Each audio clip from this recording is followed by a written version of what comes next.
your questions and answers and stuff like that. It's gonna be recorded, so no pressure, right? As I was saying before, some of the new guys got here. The idea for the meetup was because I work in science and I'm also a science writer, and I started looking around for groups, wondering if there were any meetups in the in Zurich that were around science and technology, and I couldn't find any at all. So I thought it would be great to actually then create one, and it seems to be quite popular. And the idea is to every time, it would be spontaneous, of course, it's not going to be any regular meetings or anything like that, but every time we would have hopefully a speaker, and at some point maybe it would be even better to have it somewhere in a bar, like maybe in England, for example, places like that are quite popular. They rent out the upper floor of a pub, and everybody just goes there, and the pub is super happy because they've suddenly got lots of clients, and of course the crowd is in a specific location. But it's in the future, so I think here it's also quite neat, and thank you, Angela, for finding a perfect spot, because otherwise we would be somewhere in the open in the sun, which wouldn't be ideal. So I also thought that I would start it off with something that I know about, which is neutron stars. Neutron stars and black holes, and I know about it because I wrote a book a few years back. I am a theoretical astrophysicist by training, but actually my MPhil, my degree was not on neutron stars. So if you guys ask tough questions that I don't know an answer to, don't worry, I can always look it up later and contact you later, but I'm not somebody who studies neutron stars day in and day out, so if I don't remember some facts, this is why. And the other thing is also, we were joking actually in the car, because I'm a journalist, and journalists have very short memory, because because you deal with a lot of topics, especially in the past when I was working in science in general. So I would talk about dinosaurs today and, space tomorrow, and you talk to lots of people. And then, of course, you can't store all of that long term in the brain. And same here, but I'll try my best.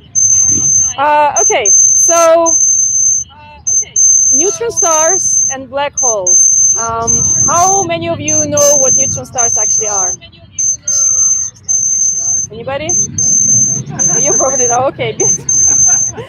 Fantastic. But I suppose all of you know what black holes are, right? Yes, perfect. Well, black holes have been popularized to death, which is great, of course. They are amazing. And they are quite close to neutron stars, to be honest. Not particularly. Is there some weird pinching sound somewhere? Oh, it's probably coming from somewhere else. Okay, never mind. Basically, both black holes and neutron stars are extremely, extremely dense. But the difference is that you don't hear that as well, though, right? No, it's not from here. I don't know where it's coming from. Yeah? That's bizarre. So both black holes and neutron stars are incredibly, incredibly dense, okay? The difference is that neutron stars, unlike black holes, are actual matter, okay? And there was a guy I interviewed once who put it into perspective by saying brilliantly that neutron stars are like the last bus stop of matter that you can find before a black hole. You add a little bit more matter to a neutron star, hello, hi, and it will collapse into a black hole. So black hole is just radiation, but neutron stars are actual matter, right? So the same matter as planets are made of and whatever. Well, not exactly the same, but meaning that it's not radiation. How are they born, though? Basically, and actually before I talk to you guys about how they are born, when I was thinking about this chat today, I suddenly remembered a story I once read. I think it was by Isaac Asimov, and it kind of reflects our reality today with COVID and the virus and everything. In the story, the idea of how planets come about and life on planets comes about is that every planet is actually a lab, and the sun, the star around which the planet is going around, is a lamp. So it's a source of heat, and some alien force somewhere, life form, they are experimenting, and they are like changing conditions on all these planets, keeping the light constant, right? So you've got the light, the heat. Sometimes they add some water, sometimes they remove the water, and they see what happens with the life on that particular planet. And it really, I remember when I read that, it was a few years ago, I really thought it sounds quite an amazing theory, something that actually could potentially be true, and especially what's happening now with the virus. Well, I hope it's not somebody experimenting on us out there, but it's true that to have life on a planet, you have to have several conditions, right? You have to meet several conditions. You have to have a star around which the planet is going to go, and you have to have specific distance from that star so that there is water. And the star, actually, it's not going to be there forever. And this is what we're going to be talking about more in depth here, because all those stars, they eventually die, and our sun is also going to at some point die. I'm sure you guys know that, but it's not going to happen tomorrow. Stars have different sizes, and the sun, it's small, on the smaller side of things, right? It's a smaller star. And when the sun is going to die, it's going to be super boring, okay? So it's going to swell up. It's going to become what we call a red giant.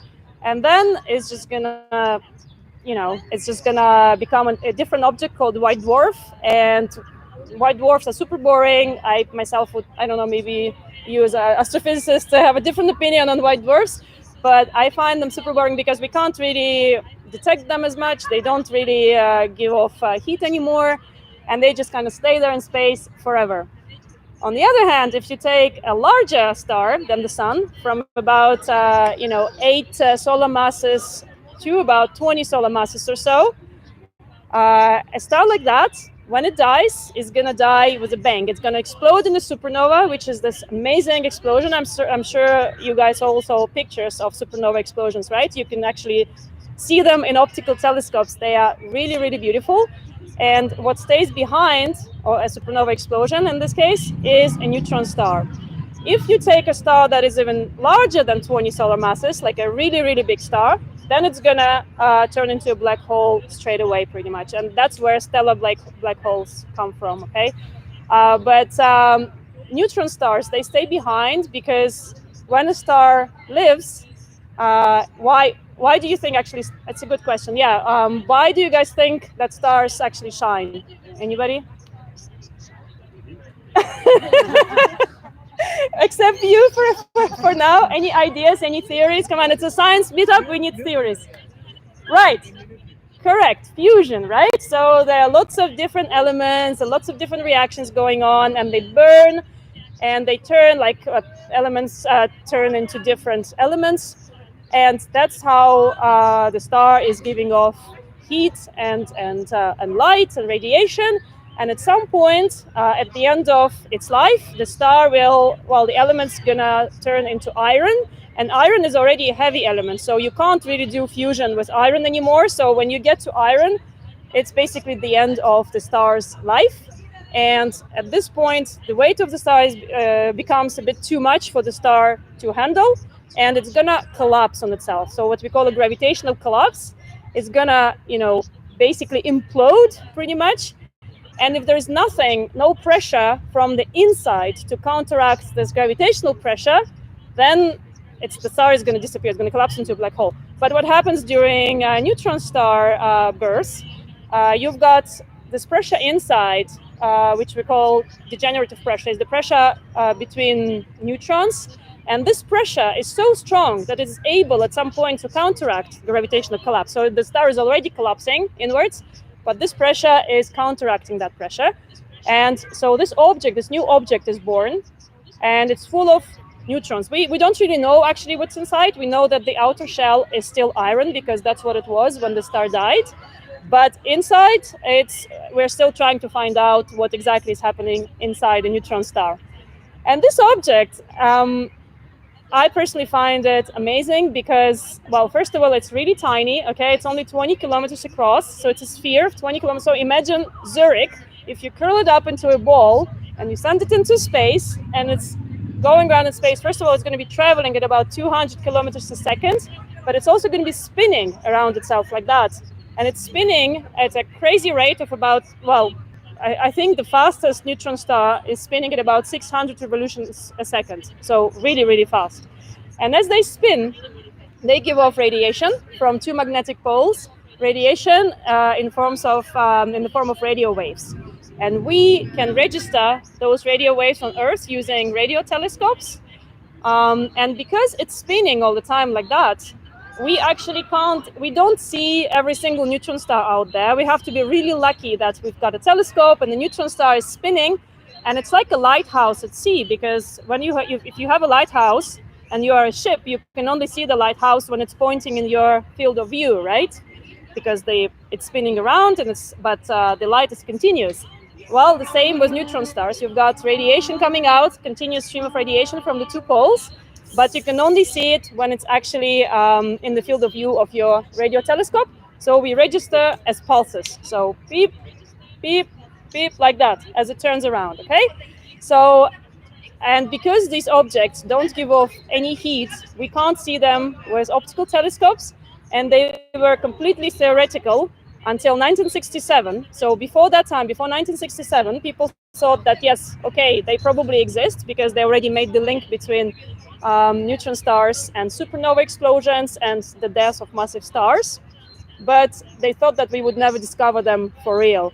And in 1967, a British, I think Irish PhD student, Joycelyn Bell, she was looking for something completely different in Cambridge.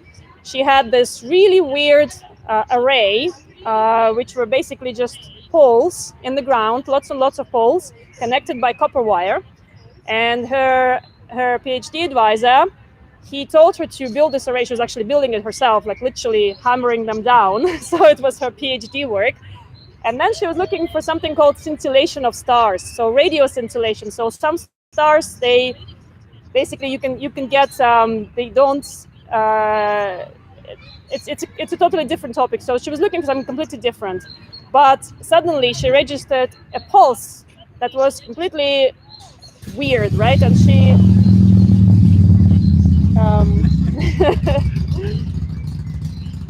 okay.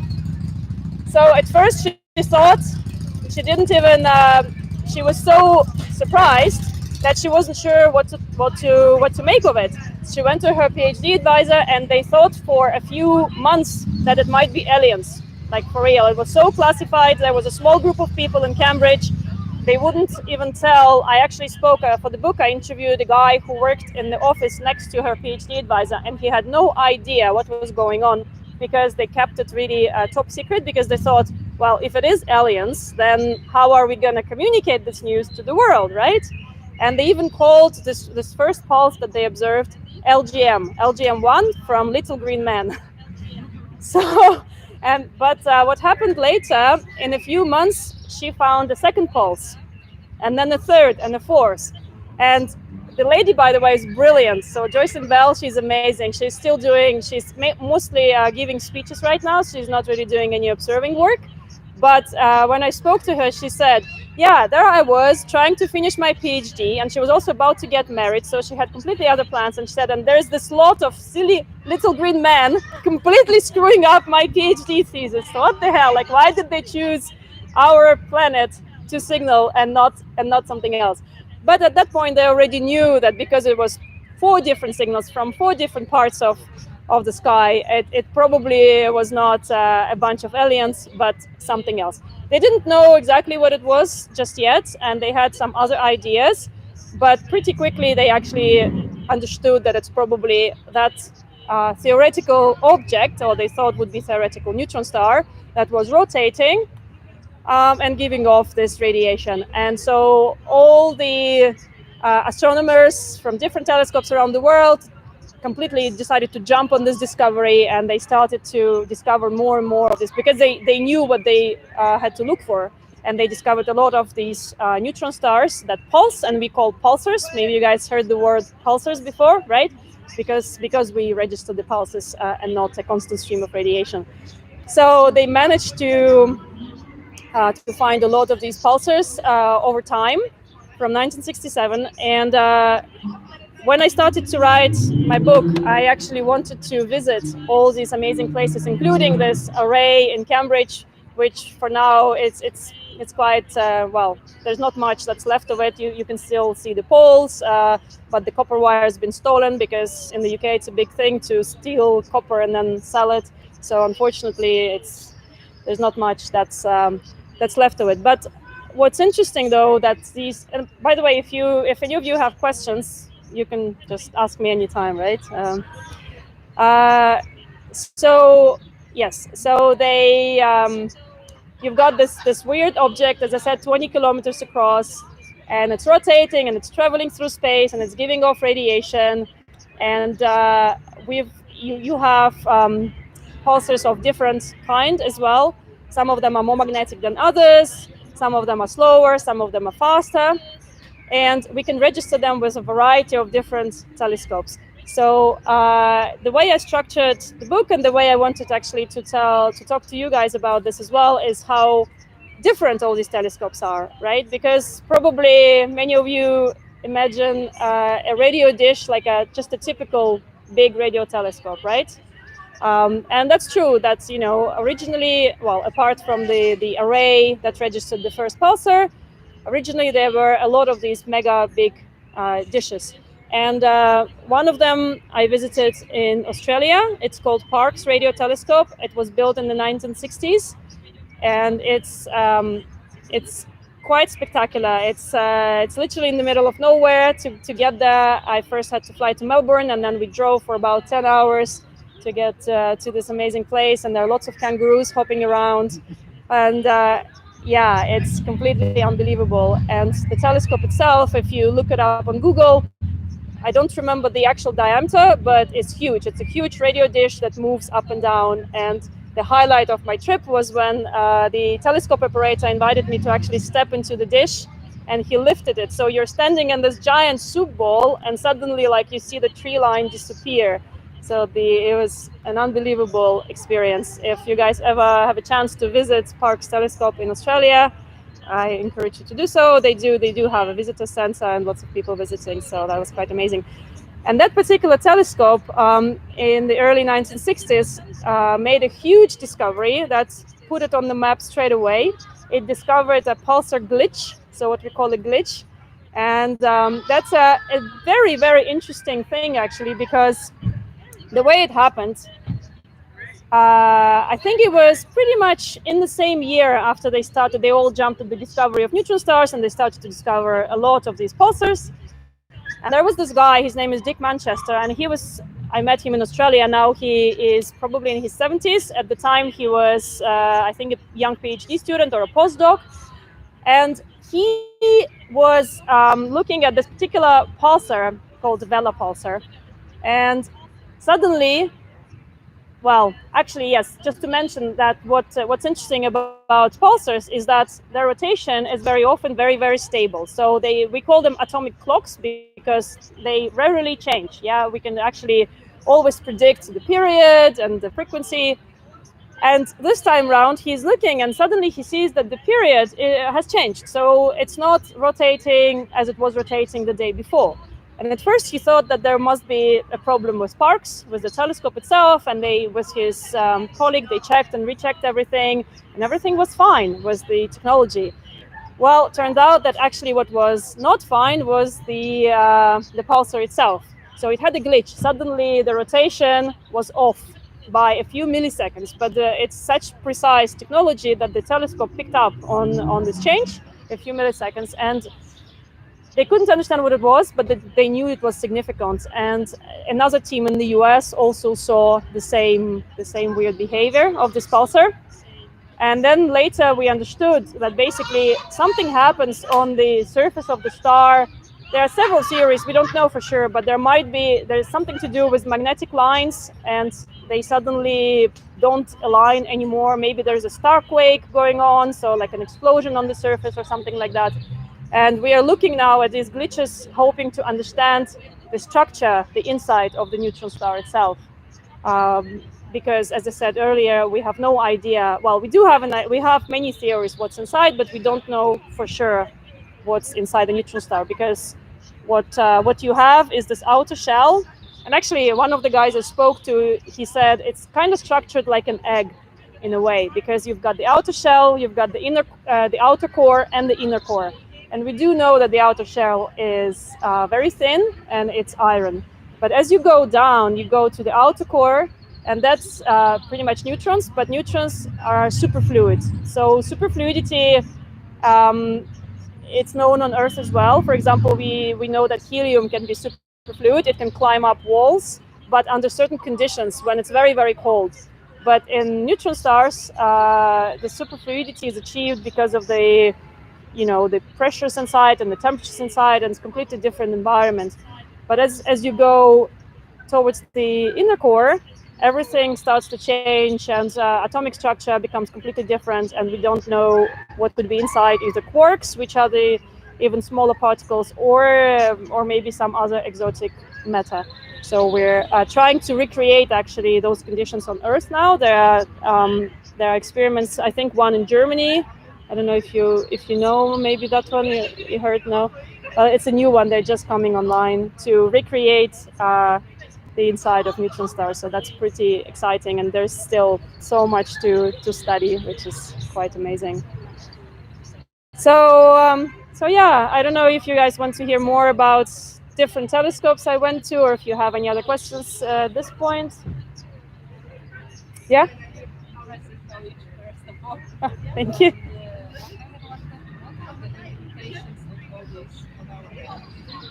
Implications of neutron stars? Nothing.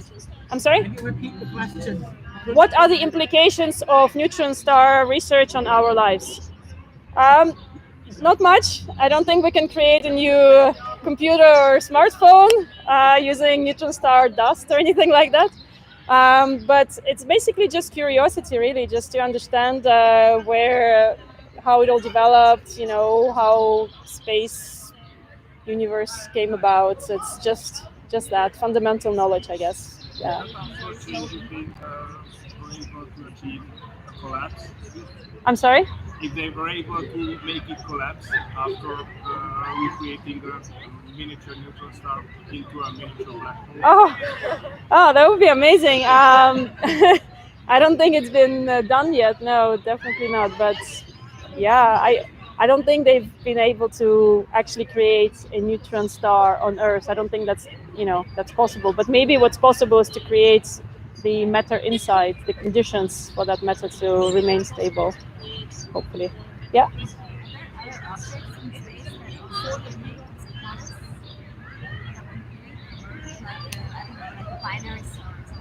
Yeah, well, yes, actually, right. Yes, sorry. The question was, are there any other objects that also give off radiation that we can register as pulses? And yes, the answer is yes. In 2007, actually, we discovered a really cool, really powerful flash deep in space. And at the time, the guy who discovered it, his name is Duncan Lorimer. He's an American. And when he discovered it, he thought it was something, well, extragalactic, so not in Milky Way, and also very, very far away. It was also radio flash, but it wasn't like a pulsar. It was much more powerful and also far away, because the pulsars we register, they are mainly in the Milky Way galaxy, not many of them extragalactic. So this one was like a one-off flash that went off, and we had no idea what that was. And when he wrote his paper, with a couple of collaborators, and they sent it to Nature, which is this journal in the UK, and it's a very prestigious journal. The editor rejected it because he said it's a one-off thing. I'm not going to publish it. We don't have enough.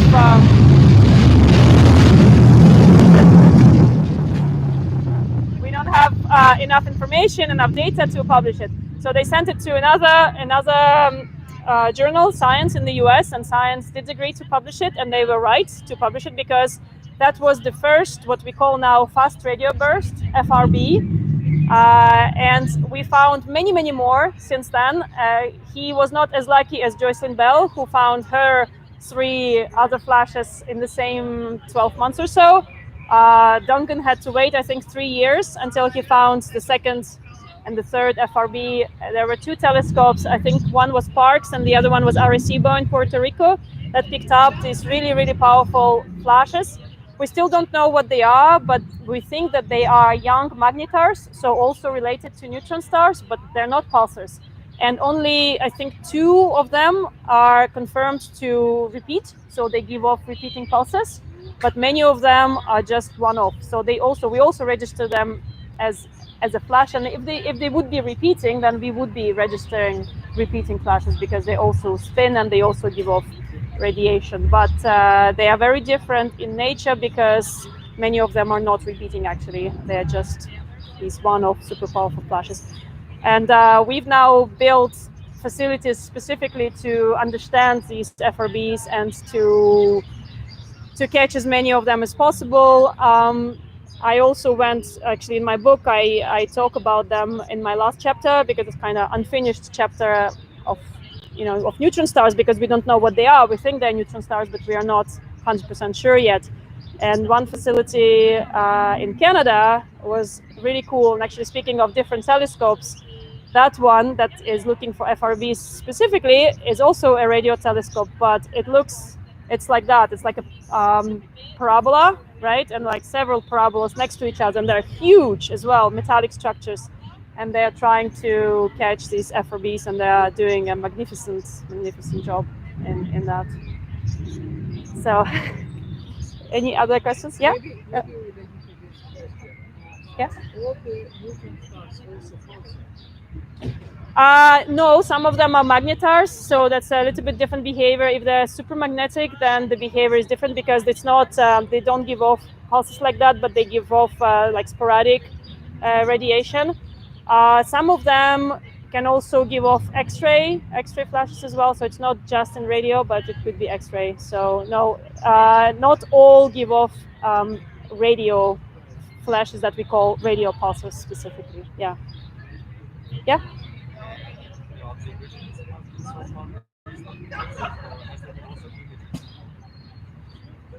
Images of neutrons. Well, you can't really image it as so much because they don't give off any light. So you can.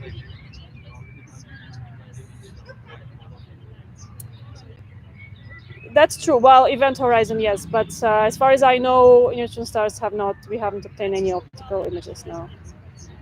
Yeah. I think there's also some application of a neutron star in the future.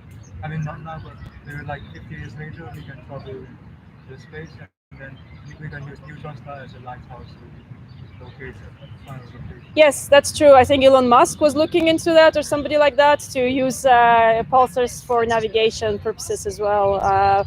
But I think it's only there are research going on, but I don't think there are any practical, technology developed just yet. I think maybe we can also observe neutron star indirectly because neutron star is so dense, so it will bend the light to go through it. You will see it will look like some kind of gravitational lens. Gravitational lensing, yeah, that's true. Yeah, in terms of density, it's ridiculously dense. So one comparison is if you take a teaspoon of neutron star matter, it will weigh several billion tons. So there you go.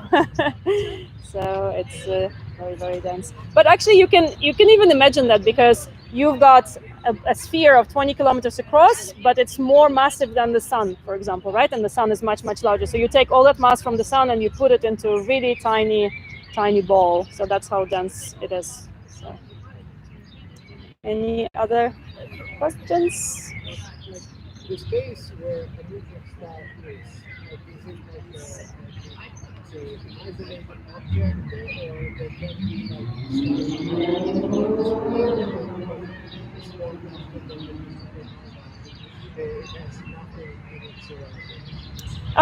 There can be other neutron stars. Definitely, there are clusters in space. where there are actually, it could be even binary neutron stars that are gravitationally bound. And I don't know if maybe some of you remember in 2017, there was this big news about a merger of two neutron stars, a collision of two neutron stars registered by LIGO. LIGO and Virgo detectors in the US. Exactly, gravitational waves. So LIGO and Virgo, they also register collisions of black holes, which are much more common. But only once, they registered this collision of two neutron stars that were for, ages orbiting each other, and then getting closer, closer, closer, and finally they collided and sent ripples in space-time, sent gravitational waves that we managed to register on Earth. So it's quite cool. Yes, probably momentarily, but it basically just collapsed into a black hole straight away because it was above the limit when a neutron star can remain stable. And as you make it more dense and it exceeds the limit, it just collapses into a black hole. Yeah. I think there's this idea of having a black hole in the center of each galaxy. Is this still valid? Yes, that is true. It's not the same black holes that we've been discussing. So a black hole that results from the death of a supermassive, like a very massive star, is called a stellar black hole. But what you're talking about is a supermassive black hole. So in the center of each galaxy, there is indeed a really, really huge monster, and that's actually what they managed to image. What I think you guys were referring to with telescopes a couple years ago, right? It was Event Horizon Telescope. So they got close to a supermassive black hole in a nearby galaxy, and they managed to see it as a funny looking donut, I would say. It doesn't look much more than that. But indeed, we don't know exactly where supermassive black holes, like how they form. The idea, well, there are several theories. Either like there were primordial black holes that formed from the very beginning of the universe, and then they just got heavier by absorbing stellar black holes and getting heavier and heavier. But we don't know. It's actually active area of research why there are these supermassive black holes in galaxies. Yeah. Cool. No, it was an interferometer, and it was several telescopes around the Earth, and they were all linked virtually. And so when you link them like that, they become like it's a huge virtual telescope. Yeah, so it's pretty cool. I missed the part where you said why they're spinning. Why they're spinning? Well, one theory is that they're spinning because when there is a supernova explosion, they get this kick, and they are usually actually kicked out of the supernova, and they start traveling through space, not super fast, about 200 kilometers per second, but they still travel through space, and they spin probably because of that, because of the explosion. Again, it's not 100%, it's just a theory, but some of them are spinning much faster than others because they also exist in pairs. So those that, for example, if there were two stars from the beginning that were in a binary system, so two stars orbiting each other, alive stars, like not collapsed yet or anything. And then one of them, for example, becomes a white dwarf. So a smaller star dies, becomes a white dwarf. And the second one, at some point in time, will become, for example, if it's a more massive star, it becomes a neutron star, and they're still orbiting each other. So now you've got a white dwarf and a neutron star. And the neutron star will, at some point, start siphoning off matter from its companion, because that's what they do. It's like they call it cannibalism. And actually, one of the ideas why I call the book The Quest to Understand the Zombies of the Cosmos is because first they are kind of undead, but secondly because that's what they do. They cannibalize on their partner, and by taking the matter away from this white dwarf, they're spinning up, and they are actually becoming much faster in their rotation as well. So very peculiar behavior when they are in pairs. Yeah. What's like the average lifetime of how long it lives? They live, I'm not exactly sure. I think they live for billions of years. They can just stay there forever, really, until they die. I mean, eventually they will slow down, radio pulsars, unless they're in a binary system. They will spin up again, and then as they as they slow down, the pulses will gradually disappear. So we just can't register them anymore. So they will still stay there, but they won't spin anymore. So we won't see the radiation anymore. Hello, welcome. Any other questions? Why do they pulse? So they don't actually pulse themselves. We register pulses on Earth because they spin. So it's because of the spin. So basically, if you imagine, something that is spinning all the time, and you're looking at it with a static telescope, right? You can only see it as a pulse. So you kind of register it. Just imagine a lighthouse in sea. If you're a ship and you've got a lighthouse and a light that is continuous, but you will only see it once a revolution, right? So you're a ship and you see it once, again, and again. See?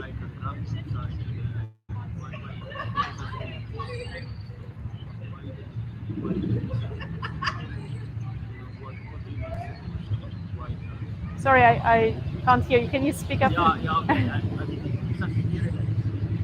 Yeah, it's spinning. Why? Sorry? The radiation is at magnetic poles, yes, and the radiation is continuous. It's basically radio jets coming out of the magnetic poles of the star, and it's spinning. So imagine if you have a sphere and you have two lines coming out, and they're always coming out like that, but it's spinning. But if you're in the field of view of at least one of these jets, then you will see it occasionally with every revolution. And if it's spinning really fast, then the pulses will be super close to each other, yeah, because it's spinning and you're registering with each revolution. So, yeah. And you can only register those who really pulse. I mean, maybe there are way more out, but we don't know that. Exactly. Maybe they are, but we can't. There's no way of observing them with any other telescopes because they don't give off heat or light or anything. So we can only see them if we are so lucky as to, like, our telescope is in the field of view of the jet. Exactly. Yeah. Is it possible to compute the distance?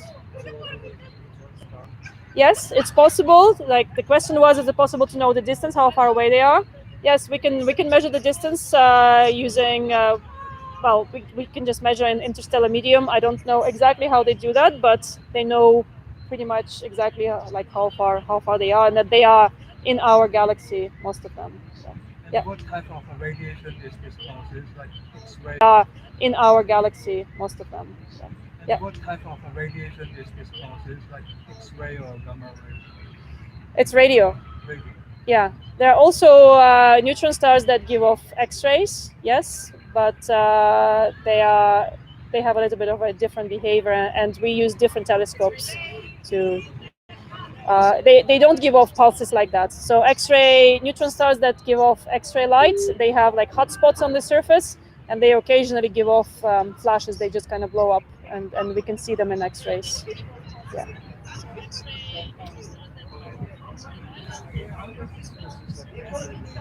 Sorry, now I can't hear you at all. There are other sources of radio waves,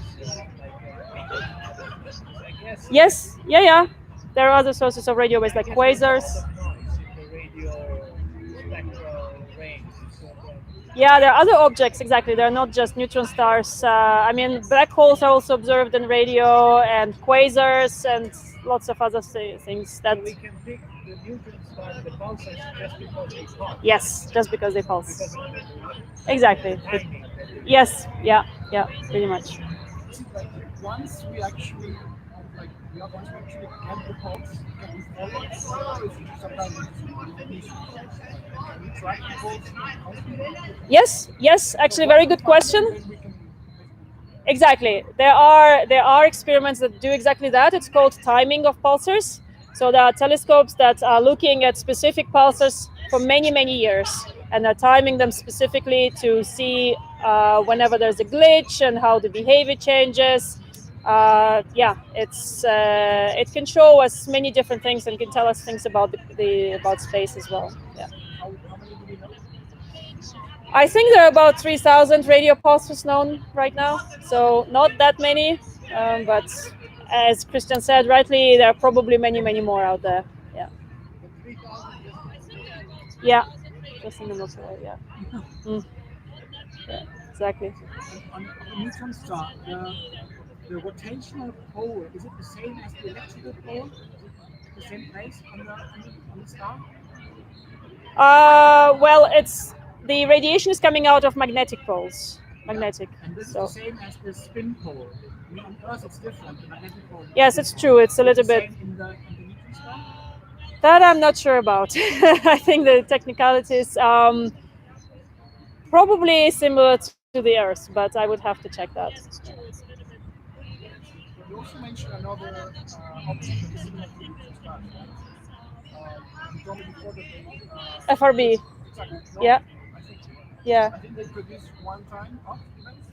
Well, there were a couple of repeaters. Yeah, but it's all very new. The first one was registered in 2007, so it's not been. Why? Just one time off. Yeah, the idea, the main theory is that they are magnetars, and magnetars they don't give off, even though they're also neutron stars, they form in a similar manner, but they don't give off these continuous jets of radiation, but they occasionally have an explosion on the surface, and they just give off like a one-off huge flash. Yeah, that's the theory. All right, cool. No more questions? The planets around which are revolving around the star, which is becoming a neutron star. Oh my goodness. Okay. Cell phones don't work anymore. Well, look, even if you take the sun, for the sun to die, as we said in the beginning, it will first swell up and become a red giant. At that stage, it will pretty much swallow the Earth, and everything will die. So, If there are further objects which are not in that radius. well, I'm not sure how, like, what happens exactly, like, if it happens in that order, but I do know that there are planets that have been found around pulsars. And actually, on my trips, I went to, I don't know if you guys have heard of a telescope called Arecibo in Puerto Rico. It collapsed in December. So I was lucky enough to actually visit that telescope several months before the collapse. It's an amazing, iconic place. It's a telescope that was built, so the dish was built in a natural sinkhole. It's quite huge. And on top of it is a dome that moves around. So it's not the telescope itself that's moving, but the dome that's rotating on top. It doesn't exist anymore. Of course, maybe they will rebuild it. It was made famous by GoldenEye with James Bond and Contact with Jodie Foster as well. And so apart from Hollywood, the telescope is also famous for spotting the first planet around a neutron star. That was in the 1980s. I don't remember the exact year.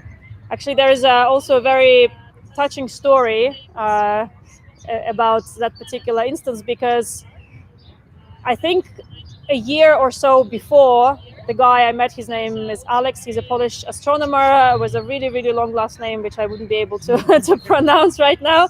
But he's the one who was at Arecibo and who suddenly found this object around a neutron star. And because neutron stars can't be observed optically, of course, it was very difficult for him to confirm that there was indeed a planet orbiting that neutron star. He wasn't sure, but then he got his confirmation. He had another astronomer who looked at it with a different telescope in New Mexico, and he wrote the paper, he submitted the paper, but unlucky as he thought at the time for him, another British astronomer, Andrew Lyne, also found a planet around the star and submitted his paper first to Nature. And everybody was like, oh my God, and that was before Kepler started to find extrasolar planets. So that was firstly, it was the first planet around a neutron star, but also a first extrasolar planet that we actually found indirectly before Kepler. So that was actually a really big deal. And in January every year, there's a huge conference in the US, and Andrew Lyne was supposed to present his discovery. And in December, just before Christmas, he wanted to check his calculations, and he found that actually there was a mistake mathematical mistake in the calculations, and there wasn't any planet around that pulsar that he was looking at. But Alex, the other guy who found this different planet in Arecibo, he had no idea that he made a mistake. Although they already retracted the paper from Nature at the time, but it wasn't yet made like, public or whatever. And Alex was going to this big conference, knowing that he was also going to present his discovery, but he would be a runner-up. He would not be the first person, right? And as he arrived, the organizer of the conference came up to him and said, look, you know what? Actually, tomorrow there's going to be lots of media here, lots of press. It's a big thing. But Andrew is going to come up on stage and he's going to say publicly that he did not find the planet. And so it makes you, Alex, the discoverer of the first planet around the pulsar. And then it was up to Alex to kind of talk to Andrew in the bar a few hours before the conference, which was an incredibly awkward chat. And of course, Andrew was super disappointed, and he's still very disappointed. I met him as well for the book, and he was sitting there kind of reflecting back. And yeah, it's not great, but that's what scientists do, and it's transparency, right? It's super important to kind of get up, and that's what he did. So during the conference the next day, all the journalists are prepared to say they already had the headlines, first exosolar planet found, and then he comes up and he says, sorry, mistake.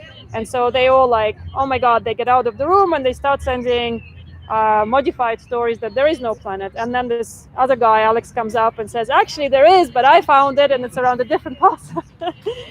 So it's a kind of touching story, and both of them still remember this. I think they're still in touch, but yeah, quite an interesting. And that was found with Arecibo telescope in Puerto Rico. So very cool. And actually, gravitational waves, as we mentioned them before, they were discovered indirectly way before LIGO, way before 2017, but also in the 1980s, I think early 1980s, also with Arecibo. They found two neutron stars that were gradually decreasing the distance between them, and they calculated using just math and physics that they were also giving off gravitational waves, but indirectly, of course, they couldn't observe them, but they knew that they existed already back then, and they got the Nobel Prize in physics for that discovery. So that was pretty cool. All right. Hello. Hello. What are you doing? We are talking about space and physics. Speaking about? Neutron stars and black holes. Neutron stars and black holes.